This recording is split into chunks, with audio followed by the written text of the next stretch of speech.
Olá pessoal, eu sou Pedro Brandão, professor de língua portuguesa formado pela PUC do Rio de Janeiro. Começa agora mais uma videoaula do nosso canal Português Papo Cabeça. Em primeiro lugar, inscreva-se no nosso canal para não perder nenhuma das nossas próximas videoaulas e ative o sininho para receber todas as notificações.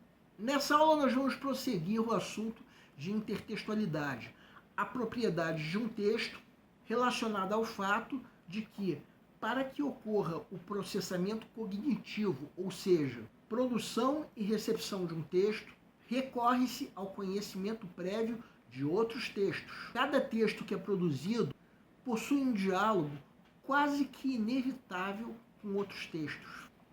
Nessa aula nós vamos abordar a intertextualidade tipológica, que ocorre entre textos que estão enquadrados em um mesmo tipo textual.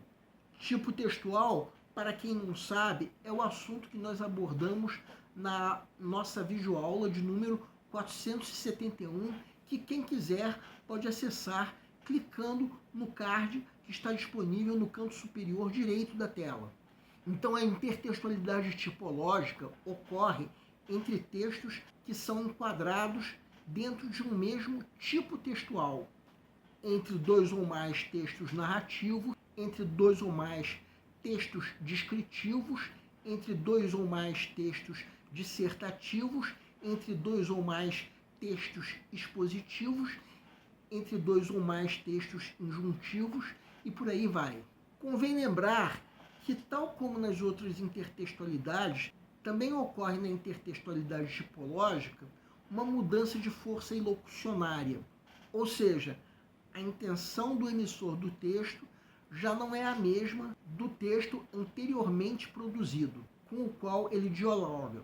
Vejam bem, estamos falando de tipos textuais. Significa que, por exemplo, numa narrativa, a intenção do emissor já não é a mesma do emissor de uma outra narrativa.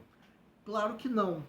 Se nós pensarmos num texto narrativo, como, por exemplo, um conto de fadas do tipo Branca de Neve, Patinho Feio, e por aí vai, podemos até considerar se tratar de um mesmo gênero textual, por conseguinte, de um mesmo tipo textual. Só que são textos que narram histórias diferentes. Só por aí já ocorre uma mudança de força ilocucionária.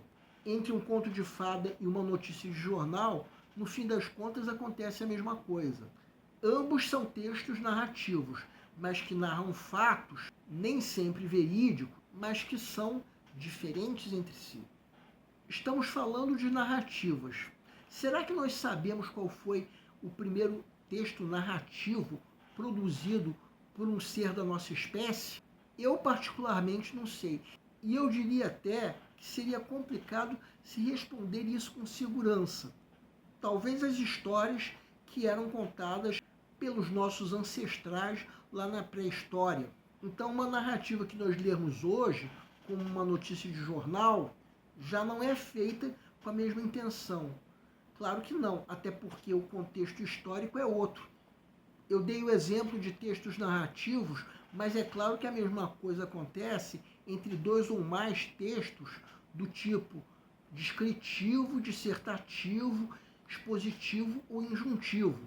Podemos supor, sem muita certeza, que um dos primeiros textos descritivos produzidos pelo homem foram aquelas pinturas rupestres que se referiam a animais que foram encontradas nas cavernas.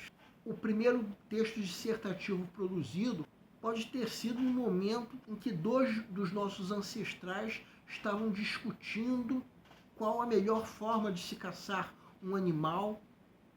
É claro que não temos muita certeza disso. Podemos supor que o primeiro texto injuntivo tenha sido as ordens que o líder de um clã tenha dado aos seus subordinados. Podemos também supor que o primeiro texto expositivo tenha sido produzido pelos sacerdotes e cientistas da antiguidade para explicar os fenômenos da natureza. Tudo isso é mera suposição. Mas é claro que Os textos de um mesmo tipo textual produzidos nos dias de hoje não têm a mesma intenção desses textos produzidos lá nos primórdios, como nós supomos, devido a diferenças que incluem, entre outras coisas, o contexto histórico. Bem, essa foi a nossa aula sobre intertextualidade tipológica. Mais uma videoaula sobre o assunto de intertextualidade, a propriedade de um texto ligada ao fato de que, para que ocorra o processamento cognitivo, ou seja, produção e recepção de um texto, recorre-se ao conhecimento prévio de outros textos, um assunto que por enquanto fica por aqui. O nosso canal Português Papo Cabeça antigamente se chamava Aprenda Língua Portuguesa. Cada vez mais estaremos focados em vocês, que estão movendo a roda da história para que seja criado um futuro melhor para todos. Então o nosso foco principal continua sendo os vestibulandos, que terão no nosso canal uma fonte importante de estudo de língua portuguesa, onde nós ensinaremos os recursos da nossa língua para que possam, em primeiro lugar, escrever de forma adequada, entre outros textos, a redação do vestibular. Em segundo lugar, para que possam interpretar textos de forma adequada, não apenas numa prova de vestibular ou concurso, mas também na leitura de textos que ajudarão vocês a se manterem atualizados. Cada vez mais nós teremos no nosso canal um Papo Cabeça. Ensinaremos nossa língua sim, mas de forma a estimular a inteligência que nasceu dentro de vocês e que precisa ser estimulada. E a missão do nosso canal é melhorar cada vez mais. Então vocês podem usar tanto o nosso e-mail quanto a nossa fanpage do Facebook para fazerem qualquer comentário, elogio, crítica ou ainda reclamação sobre as nossas videoaulas. E vocês também podem usar tanto o nosso e-mail quanto a nossa fanpage para pedirem para esclarecer qualquer dúvida que vocês tenham sobre a matéria. E nós agradecemos a todos vocês que estão assistindo às nossas videoaulas. Em especial, nós agradecemos a todos vocês que estão compartilhando nossas videoaulas com outras pessoas. Muito obrigado, porque vocês estão ajudando o nosso canal a ser feito.